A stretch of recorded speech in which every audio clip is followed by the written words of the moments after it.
Hello viewers, வணக்கம் and welcome to Fight Club. So Fight Clubல அடுத்து நம்ம பார்க்க போற வீடியோ அப்படிங்கிறது வந்து பாத்தீங்கன்னா Savannah type of climate, world climate types நம்ம பார்த்துட்டு வரோம். அதுல அடுத்த டாபிக்கா Savannah type of climate or Sudan type of climate அப்படிங்கறத பார்க்க போறோம். So இந்த Savannah type of climate or Sudan type of climate அப்படிங்கிறதுக்கு ஏன் Sudan type அப்படின்னு பேர் வச்சிருக்காங்கன்னா இது ஆப்பிரிக்கன் ரீஜன் சூடான் அங்க ப்ராமினென்ட்டா பார்க்க முடியும். அதனால அதுக்கு Sudan type of climateன்ற பேரும் வச்சிருக்காங்க. இந்த Savannah type of climate எங்க இருக்கு அப்படிங்கறத பார்க்கலாம். ஸோ ஃபர்ஸ்ட் வந்து பாத்தீங்கன்னா நமக்கு ஆப்பிரிக்கன் சவானா அப்படின்னு சொல்லுவாங்க. இதை வந்து சூடான் அந்த ரீஜன்ல அதிகமா பார்க்க முடியும்னு ஏற்கனவே சொல்லியிருந்தேன். ஸோ இது வந்து ஒரு கர்வ் மாதிரி இருக்கும். East Africa and southern Africa ரெண்டையும் கனெக்ட் பண்ணி tropic of Capricorn, tropic of cancer இது ரெண்டுத்துக்கும் நடுவில் நீங்க இந்த டைப் ஆஃப் கிளைமேட்டை பார்க்க முடியும். அடுத்து சவுத் அமெரிக்கால ரெண்டு ரீஜன் சொல்றாங்க. ஒன்னு வந்து பாத்தீங்கன்னா இலானோஸ், இது ஒரினோகோ பேசின்ல இருக்கும், நார்த் ஆஃப் இக்வேட்டர். அடுத்து கேம்போஸ் அப்படின்னு சொல்லுவாங்க, இது பிரேசிலியன் ஹைலாண்ட் அப்படின்ற ரீஜன்ல சவுத் ஆஃப் இக்வேட்டர்ல பார்க்க முடியும். ரைட், ஆஸ்திரேலியாலையும் இதே டைப் ஆஃப் கிளைமேட் இருக்கு. இந்தியாலையும் சவானா அப்படிங்கிறது நார்தர்ன் கர்நாடகா, சதர்ன் மகாராஷ்டிரா, தெலுங்கானா இந்த ரீஜன்லாம் பார்க்க முடியும். இங்க வந்து இரிகேஷன், கல்டிவேஷன் அப்படின்றதெல்லாம் கொண்டு வந்தனாலையும் பாப்புலேஷன் ப்ரெஷர்னாலையும் அங்க இருக்க மாதிரி ப்ராமினென்ட்டா இதை பார்க்க முடியுது. சின்ன சின்ன பேச்சஸா தான் நீங்க இதை பார்க்க முடியும். ரைட், நெக்ஸ்ட் சவானா அப்படின்றதுல இருந்து எந்த கிளைமேட்டா இருந்தாலும் நமக்கு அந்த ரெயின்ஃபால் அப்படிங்கிறத வச்சு தான் டிசைட் பண்ண போறோம்.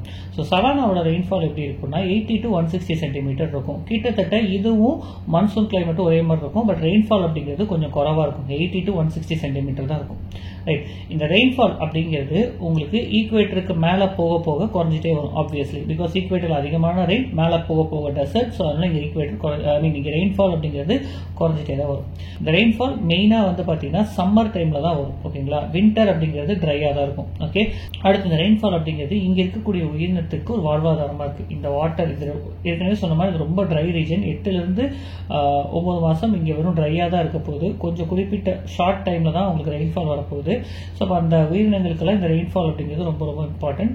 அண்ட் இந்த இடத்துல வந்து பாத்தீங்கன்னா ரெயின்ஃபால் அப்படிங்கிறது உங்களுக்கு ஹையஸ்ட் சன்னுக்கு அப்புறமா வரும். நம்ம ஹையஸ்ட் சன் அப்போ ரெயின்ஃபால்னு பார்த்திருந்தோம். இங்க வந்து ஜூன் அப்போ வராது, ரேதர் இங்க ஏப்ரல் அப்போ மழை வரும். ஓகேங்களா, சம்மர் டைம்ல ஏப்ரல்ல மழை வரும். ஓகே, அடுத்து வந்து பாத்தீங்கன்னா இங்க இந்த ரெயின்ஃபாலுக்கு காரணமா நம்ம இன்டர்டிராபிக்கல் கன்வர்ஜன் ஜோன் அப்படிங்கறத சொல்றாங்க. இந்த இன்டர்டிராபிக்கல் கன்வர்ஜன் ஜோன் அப்படிங்கிறது என்னன்னா ஒரு லோ பிரஷர் நியர் தி ஈக்வேட்டர். ஸோ இப்போ ரெண்டு சைட்ல இருந்து வரக்கூடிய ட்ரேட் விண்டும் கன்வர்ஜ் ஆகும். ரைட், இப்போ அது வந்து பாத்தீங்கன்னா உங்களுக்கு ஈஸ்டர்லீஸ் சொல்லுவாங்க. ஏன்னா ஈஸ்ட்ல இருந்து அடிக்கக்கூடிய காத்தா இருக்கும். ஸோ இந்த ஈஸ்டர்லீஸ் அப்படிங்கிறதுக்கும் இந்த ஐடிசிஎஸும் லிங்க் பண்ணி எப்படி மழை அப்படிங்கறத நம்ம அண்டர்ஸ்டாண்ட் பண்ணிக்கலாம். ஸோ இந்த ஐடிசிஎஸ் அப்படிங்கிறது சம்மர் ஆக ஆக கொஞ்சம் மேல் நோக்கி போக ஆரம்பிக்கும். அப்போ அது மேல போறப்போ என்ன ஆகும் அப்படின்னா இட் இஸ் ஃபேவரபிள் ஃபார் ஈஸ்டர்லீஸ். ஈஸ்ட்ல இருந்து வரக்கூடிய காத்து மாய்ஸ்சர்லாம் எடுத்துட்டு வந்து மழை வர மாதிரி இருக்கும். ஆன்ஷோர் விண்ட் அப்படின்ற மாதிரி சொல்லுவாங்க. ஸோ இப்போ அதிகமா இந்த பீரியட்ல மழை வரும். அதுவே வின்டர் அப்படின்னு வரும்போது இதுக்கு கீழே வர ஆரம்பிச்சிடும். கீழே வரும்போது என்ன ஆகும் அப்படின்னா உங்களுக்கு மேல இருந்து வரக்கூடிய காத்து இருக்கு பாத்தீங்களா, அது டெசர்ட்ல இருந்து அடிக்கக்கூடிய காத்து ட்ரை விண்ட், ஹர்மட்டான் அப்படின்னு சொல்லுவாங்க. சோ அதுல பெருசா மழை வராது. ரைட், சோ ஏற்கனவே நான் சொன்ன மாதிரி ஈஸ்டர்லிஸ் தான் இங்க மழைக்கு காரணமா இருக்கிறதுனால ஈஸ்ட்ல இருந்து வெஸ்ட் போக போக மழை அப்படிங்கிறது குறைஞ்சிக்கிட்டே போகும். அதாவது ரெயின்ஃபால் அப்படிங்கறதோட பதிவு குறைஞ்சிக்கிட்டே போகும். சோ இதான் இங்க இருக்கக்கூடிய ரெயின்ஃபால் சம்பந்தப்பட்ட விஷயம். ஓகேங்களா, ஸோ இங்கே டெம்பரேச்சர் அப்படின்றது வந்து பார்த்தீங்கன்னா இங்கே டெம்பரேச்சர் கொஞ்சம் அதிகமாகவே தான் இருக்கும். மந்த்லி டெம்பரேச்சர் அப்படிங்கிறது 20 to 32 டிகிரி செல்சியஸ் வரை அதிகமாக இருக்கும். ஹையஸ்ட் டெம்பரேச்சர் அப்படின்னு சொல்லும்போது இது ஹையஸ்ட் சன்னோட ஹையஸ்ட் டெம்பரேச்சர் கோயின்சைட் ஆகாது. ஓகேங்களா, இங்க ஹையஸ்ட் டெம்பரேச்சர் அப்படின்றது கொஞ்சம் அந்த மழை வர்றதுக்கு மழைக்காலத்துக்கு கொஞ்சம் முன்னாடி இருக்கும். ஓகே, ஆன்செட் ஆஃப் ரெய்னி சீசனுக்கு முன்னாடி உங்களுக்கு ஹை டெம்பரேச்சர் அப்படிங்கிறத பார்க்க முடியும். ஓகேங்களா, இந்த இடத்துல டேஸ் எல்லாம் வந்து பயங்கர ஹாட்டாகவும் நைட் எல்லாம் பயங்கர கோல்டாகவும் இருக்கும். ஸோ அதனால extreme diurnal range of temperature நீங்க பார்க்க முடியும். இது ஒரு important characteristics of Sudan type of climate. So மற்ற கிளைமேட்ல இருந்து சூடான் டைப்பை வேறுபடுத்தி காட்டுவதற்கு ரெண்டு விஷயங்கள் சொல்லுவாங்க. ஒன்று இந்த hot and dry climate. Next வந்து பாத்தீங்கன்னா உங்களுக்கு hot and night, days are hot and night are cold அப்படிங்கிற ரெண்டு விஷயமும் முக்கியமான காரணமா பார்க்கப்படுது. இந்த ட்ரை சீசன் அப்படின்னு வரும்போது இந்த டைம்ல தான் உங்களுக்கு அதிகமான ஃபயர் பார்க்க முடியும். ஓகே, இந்த இடத்துல ஃபாரஸ்ட் ஃபயர் அப்படிங்கிறது ஒரு முக்கியமான ஒரு லிமிட்டிங் ஃபேக்டர் இருக்கு ட்ரீ க்ரோத்துக்கு. அண்ட் இந்த எக்கோசிஸ்டத்தை அதிகபட்சமா ஷேப் பண்றதுக்கு இந்த ஃபாரஸ்ட் ஃபயரை பத்தி நம்ம அண்டர்ஸ்டாண்ட் பண்ணிக்கணும். இது இந்த ட்ரை சீசன் அப்படின்ற டைம்ல ரொம்ப காமன். அந்த டைம்ல உங்களுக்கு நான் சம்மர் டைம்ல தான் மழை வரும் அப்படின்னு சொல்றேன். அப்ப அந்த இடிக்கும் பார்த்தீங்களா, அப்பெல்லாம் கூட உங்களுக்கு ஃபாரஸ்ட் ஃபயர் வந்துடும். மழை வரதுக்கு கொஞ்சம் முன்னாடி ஃபாரஸ்ட் ஃபயர் எரிஞ்சிட்டு இருக்கும். திரும்ப அந்த மழை வந்து அந்த ஃபாரஸ்ட் ஃபயர் அப்படிங்கிறதெல்லாம் கம்மி பண்ற மாதிரியான சினாரியோவும் இங்க பார்க்கலாம். ஓகே. ஸோ அதனால என்ன ஆகும், நிறைய இது வந்து பார்த்தீங்கன்னா மரங்கள் எதுவும் பெருசாக வளர முடியாது. வெறும் இந்த one of the reason why இங்கே வந்து நீங்கள் கிராஸஸ் மட்டும் தான் பார்க்க முடியும். ஸோ இந்த மழை அப்படிங்கிறது வந்து இங்கே இருக்கக்கூடிய இதெல்லாம் எரிச்சு சாயிலுக்கு நியூட்ரியன்ஸ் கொடுத்துரும், திரும்ப கிராஸஸ் அப்படிங்கிறது க்ரோ ஆரம்பிக்கும். ஸோ இந்த நெருப்பை வைத்து தான் இந்த இடத்துல இருக்கக்கூடிய எக்கோசிஸ்டம் அப்படிங்கிறதும் ஷேப் ஆக போகுது. அது எப்படிங்கிறத நம்ம பார்க்கலாம். ஸோ இங்கே கிராஸ்லேண்ட் அப்படிங்கிறது மட்டும் அதிகப்படியாக காணப்படுது அப்படிங்கிறதுக்கு காரணம் என்ன அப்படின்றத ஒன்று நம்ம பார்க்கலாம். ஃபர்ஸ்ட் இங்கே இருக்கக்கூடிய ரீஜன் அப்படிங்கிறது வந்து பார்த்தீங்கன்னா உங்களுக்கு ரொம்ப ட்ரை கண்டிஷன் இருக்கக்கூடிய ஏரியா. ஸோ ட்ரை கண்டிஷன் ட்ராட் அப்படின்னு வரும்போது மற்ற செடிகள் வளருவதற்கான வாய்ப்பு கொஞ்சம் கம்மியாகிடுது. அடுத்து இங்கே இருக்கக்கூடிய forest fire. So forest fire அப்படிங்கிறது இங்கே ஏதாச்சும் மற்ற மரங்கள் வளர்ந்து அழிச்சிடும். ஃபாஸ்ட் க்ரோயிங் கிராஸஸ் மட்டும் தான் இங்கே நம்ம பார்க்க முடியும். அங்கங்கே கேப் விட்டு பெரிய மரங்கள் அப்படிங்கிறது மட்டும் தான் இங்கே இருக்கும். இந்த மரங்களும் உங்களுக்கு ஃபயர் ரெசிஸ்டண்ட்டாக இருக்கும். ஸோ அதோட அடாப்டேஷன் பார்க்கும்போது நம்ம பார்க்கலாம். தென் இங்கே இருக்கக்கூடிய அனிமல்ஸ் அதோடைய மூவ்மெண்ட் அப்படிங்கிறது வந்து பார்த்தீங்கன்னா நடுவில் மற்ற செடிகள் வராமல் இருக்கிறதுக்கு முக்கியமான ஒரு காரணமாக இருக்குது. அதை மிதித்து வளர விடாமல் பண்ணிடும். யானைகள், எருமைகள் இந்த மாதிரி இதெல்லாம் அங்கே இருக்கும்போது அங்கே பெருசாக மற்ற ஸ்பீஷிஸ் அப்படிங்கிற மரங்கள் அப்படிங்கிறத பார்க்க முடியறதில்ல. ரைட். ஸோ இப்போ இங்கே ட்ரீயோட அடாப்டேஷன் அப்படின்னு எடுத்துக்கிட்டிங்கன்னா நமக்கு ஃபர்ஸ்ட் இந்த அக்காசியா அண்ட் போபாப் ட்ரீ அப்படிங்கிறத அங்கே அதிகமாக பார்க்கலாம். இந்த ட்ரீ எல்லாமே வந்து பார்த்தீங்கன்னா உங்களுக்கு அம்பர்லா ஷேப்டாக இருக்கும், திக் பாக்ஸ் இருக்கும். அந்த பெரிய பார்க் அப்படிங்கிறது வந்து உங்களுக்கு ஃபயர் அப்படிங்கிறத பாதுகாக்கிறதுக்கு. இதோட வேர்கள் அப்படிங்கிறது ரொம்ப ஆழமாக போகக்கூடியது. ஓகே, தண்ணியை தேடி ரொம்ப கீழே போயிருக்கும். கிட்டத்தட்ட மரத்தோட ஹைட் அளவுக்கு உங்களுக்கு வேர் அப்படிங்கிறது கீழே போயிருக்கும். ரைட்டா. இங்க இருக்கக்கூடிய தாவரங்களுக்கு ஒரு ஸ்பெஷலான ஒரு விஷயம் இருக்கும். அது என்ன அப்படின்னா they grow from the base, அதாவது பேசல் க்ரோத் அப்படின்னு சொல்லுவாங்க. டிப்ஸ் அப்படிங்கிற மேல அந்த உச்சியிலிருந்து வளர்றதை தாண்டி இங்கே கீழே கிரவுண்ட் லெவல்ல இருந்து மேலே தான் உங்களுக்கு க்ரோத் அப்படிங்கிறது அதிகமாக இருக்கும். கீழிருந்து மேலே ஃப்ரெஷ் லீவ்ஸ் அப்படிங்கிறதுலாம் கீழே தான் உங்களுக்கு வரும். எதுக்கு அப்படின்னா உங்களுக்கு நெருப்பு அப்படிங்கிறது வந்துச்சுன்னா உடனே குவிக்காக ரீஜெனரேட் ஆகும் அப்படிங்கிறதுனால இந்த ஒரு ஃபினாமினாவை இங்கே பார்க்க முடியும். இங்க இருக்கக்கூடிய கிராஸஸ் எல்லாத்துலயுமே there is something called as siliceous spiculate அப்படின்னு சொல்லுவாங்க. அது என்ன, சிலிக்கா டெபாசிட். ஸோ சிலிக்கா அப்படிங்கிறது அந்த பிளான்ட் டிஷ்யூஸ்ல டெபாசிட் ஆகிட்டே இருக்கும். அதனால அதை சாப்பிட்றதுக்கு ரொம்ப ரஃபாகவும் அப்ரேசிவாகவும் டைஜஷனுக்கு கம்ஃபர்டபுளாகவும் இருக்காது. சரிங்களா. ஸோ அதான் சவனா கிராசஸ் எஸ்பெஷலி தெமேடா, அரிஸ்டிடா அப்படிங்கிறது எல்லாமே நிறைய சிலிக்கா கண்டென்ட் இருக்கும் அதோட இதில். அதுதான் சிலிஷியஸ் ஸ்பிகுலேஸ் அப்படின்னு சொல்லுவாங்க. இதை நீங்கள் வந்து பார்த்தீங்கன்னா உங்களுக்கு அந்த பிளான்ஸை சாப்பிட்றதுக்கு யானைகள் அப்படிங்கிறதுலாம் இருக்கும். பெரிய பெரிய யானைகள் இதெல்லாத்தையுமே அந்த பிளான்ஸ் டீல் பண்ணும். அப்போ இந்த இடத்துல அகேஷியா ட்ரீ அப்படின்றதுக்கு ஒரு யூனிக்கான ஒரு ஃபினாமினா இருக்குது. என்னன்னா தேர் கால்ட் அஸ் விஸ்லிங் அகேஷியா அப்படின்னு சொல்லுவாங்க. ஏன்னா அதில் ஒரு சவுண்ட் வந்துட்டே இருக்கும்.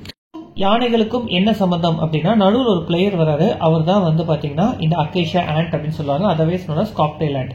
இந்த ஆண்ட் தான் ஆக்சுவலாக அந்த சவுண்டை கொடுக்குறது. கரெக்டான வேவ் லெங்க்ல காத்தடிக்கிற திசையில இந்த ஆண்ட் இருக்கும்போது இந்த ஆண்ட் ஒரு சவுண்டை கொடுக்கும். இந்த சவுண்ட் அப்படிங்கிறது இந்த யானைகளுக்கு வந்து ஒரு தேனியோட சவுண்டு மாதிரி இருக்கும். So they naturally feel offended. இந்த சவுண்ட் அப்படிங்கிறத பார்த்தோன்னா அவங்க என்ன பண்ணுவாங்க, ஒரு தேனி இருக்கு அப்படிங்கிற மாதிரி நினைச்சிட்டு அது இதை சாப்பிடாமே வெளியே போயிடும். இது யானைகள் சம்பந்தப்பட்டு இந்த அகேஷியா பிளான்ட்டை ஹெல்ப் பண்றதுக்கு இந்த ஆண்ட் செய்யக்கூடிய ஒரு விஷயம்.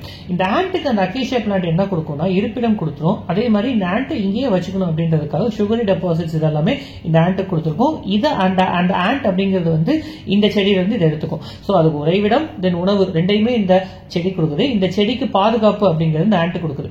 நெக்ஸ்ட் இந்த இடத்துல வந்து பாத்தீங்கன்னா இப்போ உங்களுக்கு ஒரு ஜிராஃபி வருது. இந்த ஜிராஃபி அப்படிங்கிறதுக்கு வந்து ஜிராஃபிக்கு என்ன அடாப்டேஷன் அப்படின்னா இதுல முட்கள் இருந்தாலும் அதை சாப்பிடக்கூடிய தன்மை அப்படிங்கிறது ஜிராஃபிக்கு இருக்கு. அப்ப இந்த ஜிராஃபி இதை சாப்பிட்டுட்டே இருக்கும்போது இந்த ஆண்ட்டுக்கு வந்து வைப்ரேஷன்ஸ் அது மூலியமா இந்த ஆண்ட்டுக்கு கண்ணு தெரியாது. அதோட காலில் இருக்கக்கூடிய வைப்ரேஷனை வச்சு அந்த ஜிராஃப் எங்க இருக்கு அப்படிங்கறத அண்டர்ஸ்டாண்ட் பண்ணிக்கும். ஒன்ஸ் தே அண்டர்ஸ்டாண்ட் தட் இந்த ஆண்ட் அதை தாக்குறதுக்கு ரெடி ஆகி போயிடும். இந்த ஆண்டோட தாக்குதல் முறை என்னவா இருக்கும்னா நிறைய கூட்டமா போய் அந்த ஜிராஃப் மேல ஏறிடும். ஏறினதும் அது கடிக்க ஆரம்பிச்சிடும். கடிக்கும் போது பெருசா வலிக்காது. But actually it is actually creating a space. அந்த இடத்த அந்த மசில்ஸ் ஆர் டிஷ்யூஸை பியர்ஸ் பண்ணி விட்டுரும். தென் தேர் ரிலீஸ் ஃபார்மிக் ஆசிட். அது ரொம்ப ஒரு எரிச்சல் ஏற்படுத்தக்கூடியது. ஸோ ஒன்ஸ் அந்த எரிச்சல் அப்படின்னு வந்தோம்னா அந்த ஜிராஃப் அதை சாப்பிடாமையே திரும்ப போயிடும். ஸோ இந்த பிளான்ட்டுக்கும் அகேஷியாவுக்கும் இந்த ஆண்ட்டுக்கும் இந்த அகேஷியாவுக்கும் இப்படி ஒரு மியூச்சுவலிசம் அப்படிங்கிறத நீங்க பார்க்க முடியும். ஓகேவா. அடுத்து இங்க இருக்கக்கூடிய அனிமலோட அடாப்டேஷன் அப்படின்னு எடுத்தீங்கன்னா இந்த சவானா அப்படிங்கிறது ரொம்ப ஒரு பரந்த சமவெளியா இருக்கும். அப்போ அந்த இடத்துல வந்து உங்களுக்கு மரங்கள் ரொம்ப டிஸ்டன்ஸா இருக்கும். ஸோ இங்க இருக்கக்கூடிய அனிமல்ஸ் எல்லாம் வேகமா ஓடக்கூடிய அனிமலா இருக்கும். அதனாலதான் நீங்க வந்து பாத்தீங்கன்னா இங்க இருக்கக்கூடிய கசேல், இங்க இருக்கக்கூடிய சீத்தா, ஜீப்ரா இது எல்லாமே பயங்கர வேகமா ஓடக்கூடியதா இருக்கும். ரைட். அண்ட் இங்க இருக்கக்கூடிய அனிமல்ஸோட அடாப்டேஷன் அப்படின்னு பாத்தீங்கன்னா நல்ல கேட்கும் திறன் இருக்கிற மாதிரி இருக்கும். அடுத்து இந்த ஜீப்ரா இதுக்கெல்லாமே வந்து பாத்தீங்கன்னா உங்களுக்கு கருப்பு வெள்ளை கோட்ல இருக்கும். அது எதுக்கு அப்படின்னா அது கூட்டம் கூட்டமா நிற்கும் போது சிங்கங்களுக்கோ இல்ல சிறுத்தைகளுக்கோ அதை தனியா பிரிச்சு பார்க்க முடியாது. எல்லாம் ஒரு கோடு கோடா இருக்கும். தனியா ஒரு ஸ்பீசிஸ் ஐடென்டிஃபை பண்ண முடியாது. அதனால ஹண்ட் பண்ண முடியாது. அடுத்து இங்க ரொம்ப முக்கியமான ஒரு விஷயம் அப்படிங்கிறது ஒரு வில்டபிஸ் மைக்ரேஷன். இந்த மாசாய் மாரா அப்படின்ற மாசாய் ரிவர் அப்படின்ற ஒரு ரிவர் இருக்கும். இந்த ரிவரை கடந்து கூட்டம் கூட்டமா டிராவல் ஆகும். நீங்க நிறைய டாக்குமெண்ட்ரிஸ் எல்லாத்துலயும் கூட இதை பார்க்கலாம். அடுத்து இங்க இருக்கக்கூடிய ட்ரைபல்ஸ் அப்படின்னு எடுத்துக்கிட்டீங்கன்னா இங்க ஃபர்ஸ்ட் மாசாய் ட்ரைப்ஸ் அப்படின்னு சொல்லுவாங்க. இந்த ட்ரைப்ஸ் அப்படிங்கிறவங்க வந்து பாத்தீங்கன்னா மோஸ்ட்லி பாஸ்டரலிஸ்ட். அவங்க செட்டில்டு அக்ரிகல்ச்சரிஸ்ட் கிடையாது. அவங்களோட கால்நடைகள் ரொம்ப ஃபேமஸ். இந்த கால்நடைகளை அவங்க கொல்ல மாட்டாங்க. ரேதர் அதுல இருக்கக்கூடிய ரத்தத்தை எடுத்து குடிப்பாங்க. ரைட். இந்த கேட்டில்ஸ் அப்படிங்கறத வந்து அவங்களோட சொத்தா பார்த்துப்பாங்க. அண்ட் அதை கொண்டு சாப்பிடுற டைப் கிடையாது இவங்க. ஓகேங்களா, அது மைண்ட்ல வச்சுக்கோங்க. நீங்க நிறைய இதுல பார்க்கலாம். But only taking the blood because அங்க இருக்க ரீஜன் ரொம்ப ட்ரை. அப்போ அவங்களுக்கு ஃப்ளூயிட்ஸ் அண்ட் முக்கியமான சோர்ஸ் ஆஃப் ஃபுட்டா இந்த கேட்டலோட பிளட் அப்படிங்கிறது இருக்கும்.